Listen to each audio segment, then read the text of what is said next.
Welcome back to We on Wild as One. We are glad you're watching American Joker. Time now for Pulse, the headlines.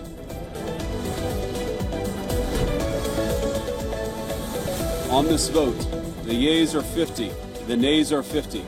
The Senate being evenly divided, the Vice President votes in the affirmative. The bill as amended is passed. The Republican-led U.S. Senate approves President Donald Trump's flagship spending bill. After a marathon voting session, the bill is set to slash social welfare programs and add $3 trillion to the national debt.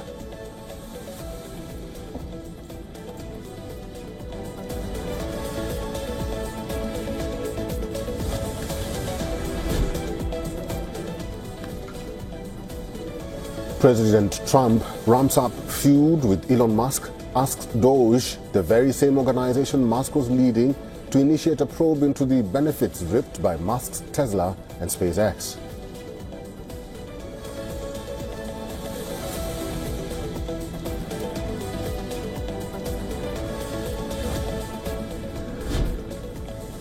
Tesla shares sunk more than 6% after U.S. President Donald Trump warned of retribution on the business ventures of the electric car company's chief, Elon Musk.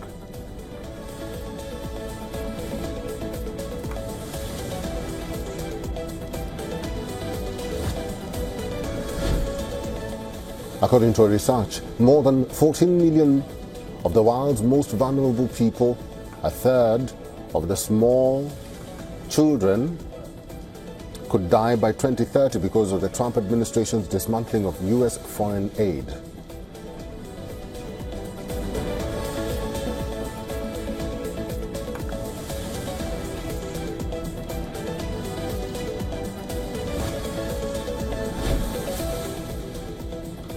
The Indian Navy commissioned its latest stealth frigate, INS Tamal, in Russia. Last warship to have been built outside the country. This is in line with New Delhi's impetus to make an India initiative.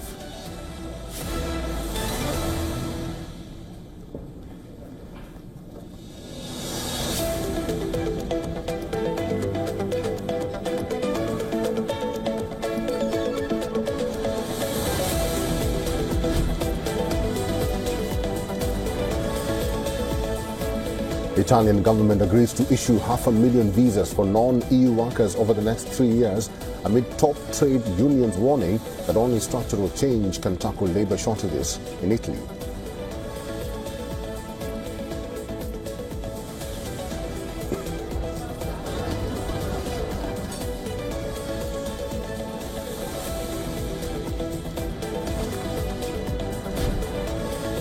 Mini heatwave rages through Britain, empties reservoir and fills swimming spots across the country. This is England recorded its warmest June since 1884.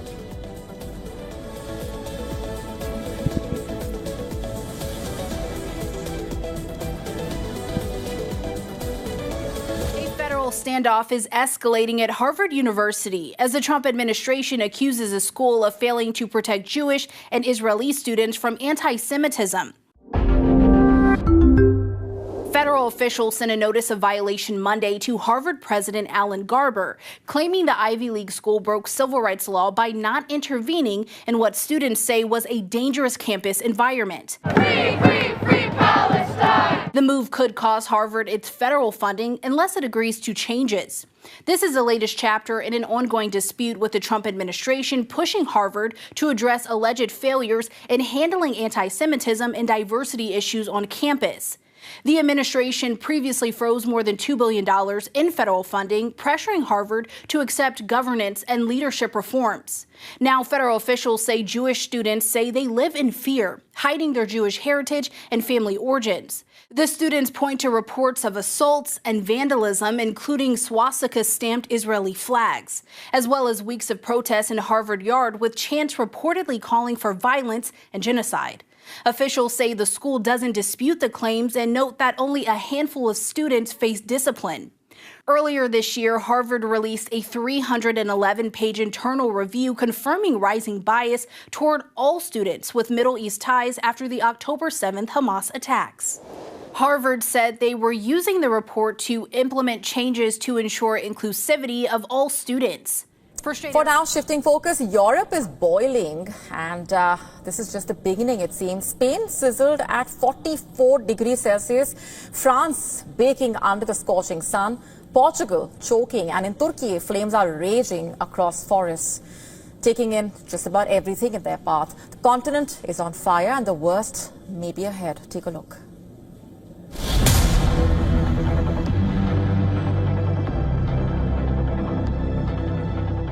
Europe is no longer merely warming, it's burning.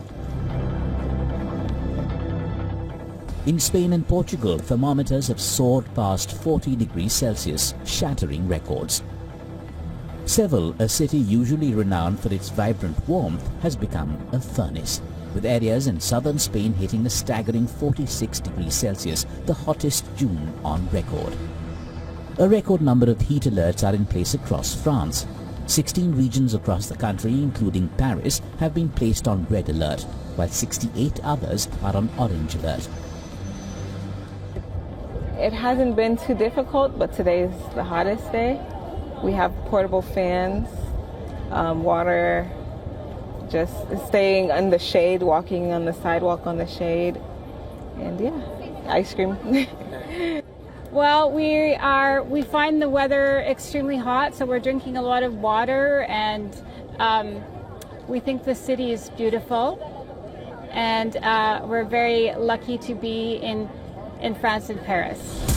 Life isn't much better for Britons baking in the sun. Much of England will enter a fifth day of a heatwave, forecast to be hotter than holiday spots in Barbados, Jamaica and Mexico.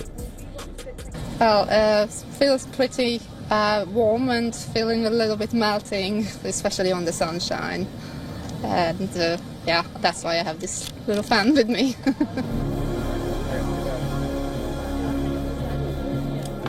Wimbledon saw its hottest opening day on record, with players and spectators having a tough time keeping themselves cool. Well, it's quite tough. We got here about 9:30 and we've been out in the sun, but we've sort of come equipped with all the usual things like umbrellas and bubbly and all the important things to keep yourself hydrated. Across the Aegean, Turkey battles its own horrific blazes. Forest fires have raged fiercely in Izmir and Hatay provinces, forcing the evacuation of over 50,000 people from 5 regions.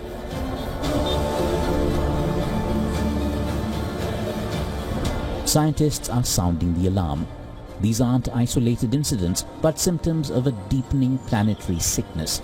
Experts warn that these record-breaking heat waves are becoming the new normal and are projected to get even hotter. This relentless heat fuels unprecedented wildfires, shatters agricultural output, strains power grids, and poses a direct lethal threat to human health. Bureau Report, WION, World is One. Hunger, poverty, climate change and peace. These are among the global concerns that world leaders are set to discuss in a once-in-a-decade conference on global development. The 4th International Conference on Financing for Development opened on Monday in the southern Spanish city of Seville with the adoption of the Sevilla Commitment document. With the agreement, leaders affirmed their commitment to implementing the Sustainable Development Agenda, but also to work to close the current $4 trillion gap in funding for the Sustainable Development Goals. And what is remarkable is that in this moment that is so difficult and where countries are so divided, it was possible to approve a Sevilla compromise, a Sevilla commitment that represents one step ahead both of the Addis Ababa Development Conference and, more important than that, one step ahead in relation to the Summit of the Future just 1 year and a half ago. And so the question is clear. There is a solid will of the bulk of the international community to change the system in order to allow for developing countries to benefit with the progress and development. More than 60 heads of state and government and over 15,000 attendees are taking part in the four-day conference. The official death toll in South Africa's devastating floods remains unclear as rescue efforts for missing people continue in the Eastern Cape province. Authorities said last week that 101 people had died, but this number is likely to increase. Victims include 38 children. The youngest fatality is an infant about 12 months old. 7 bodies remain unidentified and search operations are ongoing for 2 missing children. The OR Tembo and Amatola districts were the hardest hit areas. In a statement, the Eastern Cape provincial government extended its condolences to the victims' families. Extreme weather hit the province between June 9th and 10th. Heavy rain turned into floods that swept away victims and their houses, trapped others in their homes, and strongly damaged infrastructure. Authorities said an estimated $290 million would be needed to repair damaged infrastructure. The South African government has declared a state of national disaster. This seaside cafe was once popular among locals, activists and journalists, but now only ruins remain. Israeli airstrikes on Monday killed at least 30 people at Al Bakwa Cafe on the beach in Gaza City. Dozens were wounded, with many said to be in critical condition.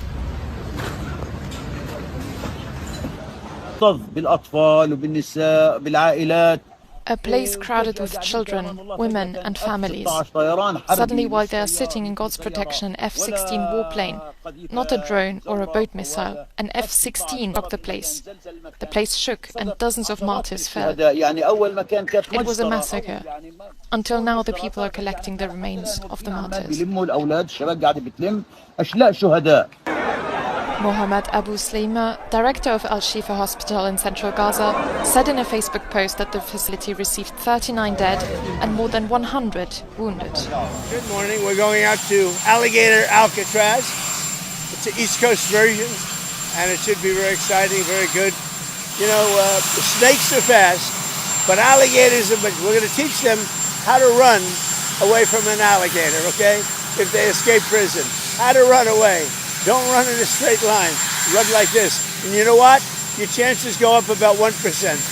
Okay? Not a good thing. Well, the 12-day war between Israel and Iran, which claimed over 900 lives in Iran and 28 others in Israel, has fallen silent. But the cessation of hostilities doesn't really translate to peace. Both nations are now evaluating the scars of conflict, furiously rebuilding their shattered defenses and now stockpiling missiles.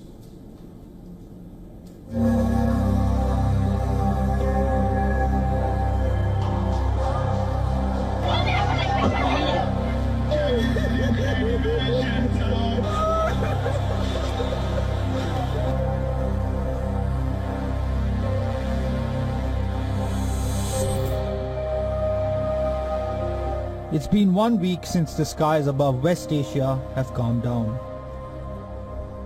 Israeli air attacks and Iranian missiles have left a devastating trail. In Israel, these damaged buildings tell the tale of brutal force of Iranian firepower. Iran lost its top military leadership and scientists.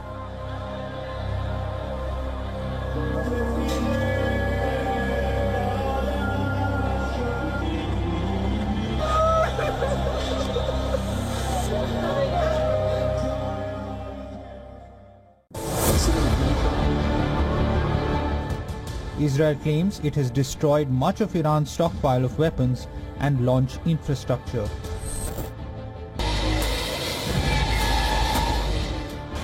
But Iran still remains a force to be reckoned with. Israeli military intelligence says Iran is rapidly building new missiles and its arsenal could swell to over 10,000 missiles by 2028. On the other side, Israel, having expanded vast quantities of its sophisticated interceptor missiles and precision munitions, is engaged in its own urgent rearmament drive. The US, Israel's steadfast ally, has swiftly moved to replenish its depleted stocks. Israel is buying $510 million worth of ammunition.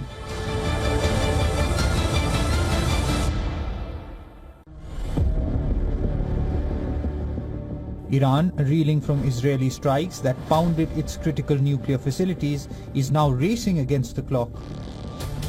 Satellite imagery reveals frenzied activity. Tehran works round the clock to repair the damage inflicted upon its atomic sites, including Fordow. Experts who analyzed these images say an apparent crane and excavator seem to be working near one of the impact sites. The UN nuclear watchdog, on the other hand, says Iran could again enrich uranium in a matter of months.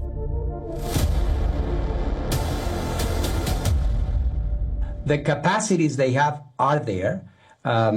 They can have, in a matter of months, I would say, a few cascades of centrifuges spinning and producing enriched uranium, or less than that. Supreme Leader Khamenei's warning of stronger retaliation if attacked again echoes across the region, a chilling promise that Iran is not deterred but rather hardened by the conflict. Both sides have been hardened by the recent exchange of heavy fire, each acutely aware of the other's capabilities and vulnerabilities. The quiet across West Asia is deceptive.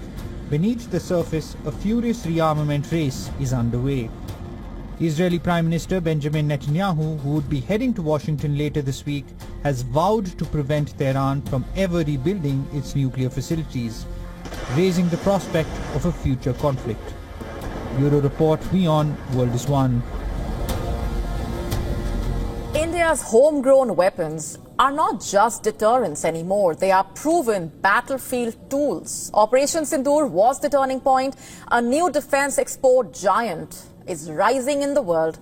As Western arms giants wrestle with backlog and delays, India's indigenous firepower is now appearing as the most sought after by nations around the world. Brazil is the latest. It wants the Akash missile and Garuda artillery guns. More in this special report.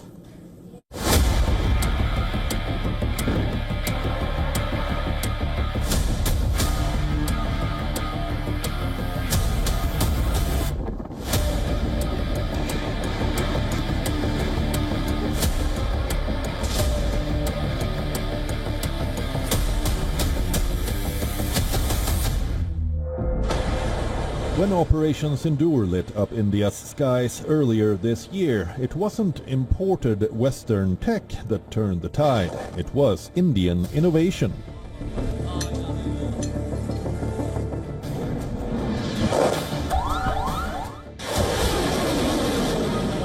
The Akash missile system, developed by DRDO, showed its teeth in real combat conditions.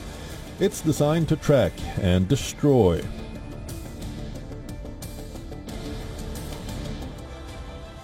Multiple aerial threats from fighter jets to cruise missiles.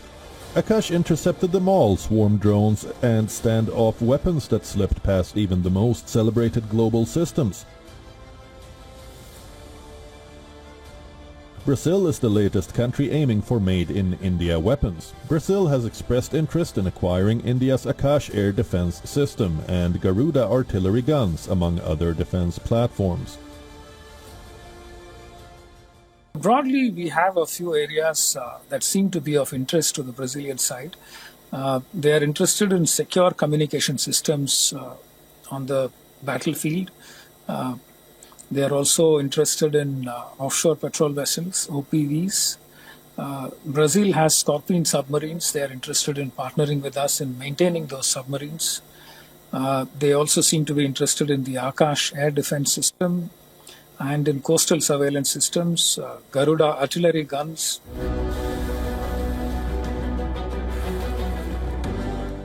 But it's not just one deal, it's part of a larger pattern.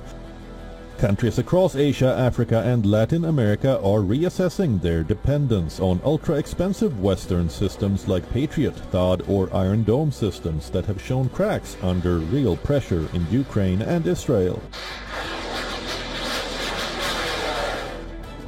India's missile systems are cost-effective, mobile and tested in combat and are emerging as global favorites. BrahMos supersonic cruise missiles is in high demand. After Philippines, countries like Indonesia and Vietnam are in advanced talks to buy it.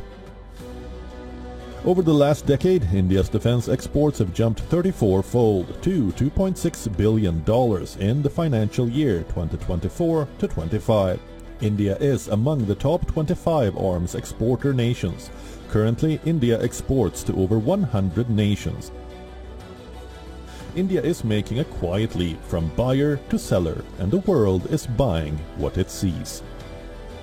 Bureau Report, WION, World is One.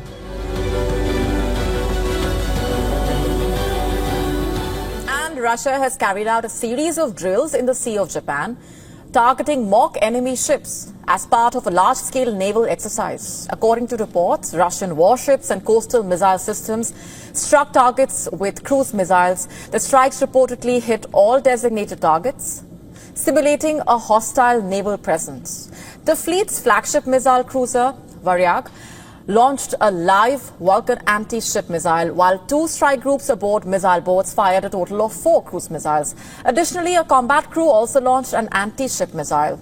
Russian authorities had temporarily shut down the surrounding airspace and waters to civilian activity before the launches started, and this latest drill adds to a string of military operations in the region. Just in April, Russia tested submarine-launched missiles in the Sea of Japan. And in late March, Moscow deployed 3,000 troops for exercises on disputed islands claimed by both Russia as well as Japan.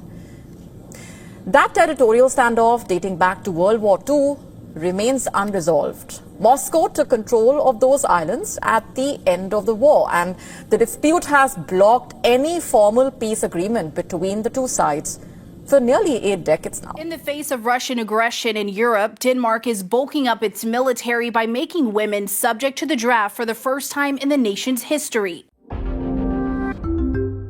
Both men and women can still volunteer, but the ranks will be filled out by a gender-neutral draft lottery. Some Danish female troops in training believe it's a needed change. In the situation that the world is in now, it's needed, I think, and I think it's only fair and right that women participate equally as with the men.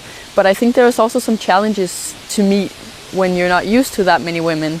Like perhaps the equipment and the uniform, oftentimes it's too big, or there's a lot of loopholes you have to jump through to get everything to work. Under the new requirements passed by the Danish parliament this month, women who turn 18 after Tuesday will enter the lottery system along with their male counterparts. The move comes as Russia ramps up attacks in the 4th year of its war against Ukraine and as NATO nations increase defense spending, fearing Moscow could strike them next. Denmark appears relatively safe from Moscow's threats for now. However, Russia's invasion of Ukraine has left a mark on military training. The tents we sleep in, they've learned in Ukraine that you have to have them a certain amount of meters between them, so you cannot hit a lot of people at once.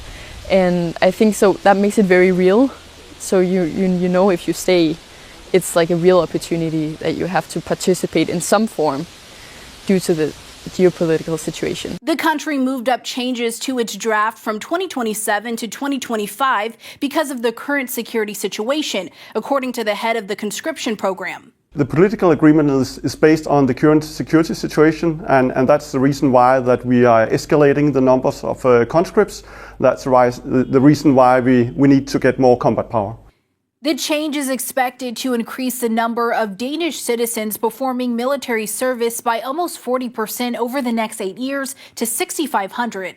Under current law, able-bodied men are required to perform military service after they turn 18. Both men and women may volunteer, but open slots are filled through a so-called lottery that had previously only drafted men. The new rules also extend mandatory service from 4 months to 11 months. In February, Denmark's government announced it allocated $7 billion to increase its defense spending, part of which will fund the new conscription program. Currently, there are concerns with a lack of barracks and other issues, but researchers from the Royal Danish Defence College say the process will be phased in. For the next year or two, we will be building a lot of new buildings to accommodate all these people. So it will be a gradual process. It will not be ready by August 26, but it will be ready soon after. They also added there are additional concerns to address now, such as uniforms and equipment ill-fitted for women and concerns over potential rise in sexual assault. A balanced bike that can jump? You better believe it. By spinning its wheels fast, it pulls off wheelies, rolls backward, and effortlessly masters the challenging standing technique. With a belt drive and precision control, it's pushing the limits of what bikes can do. Now, only one challenge remains. Can it drift?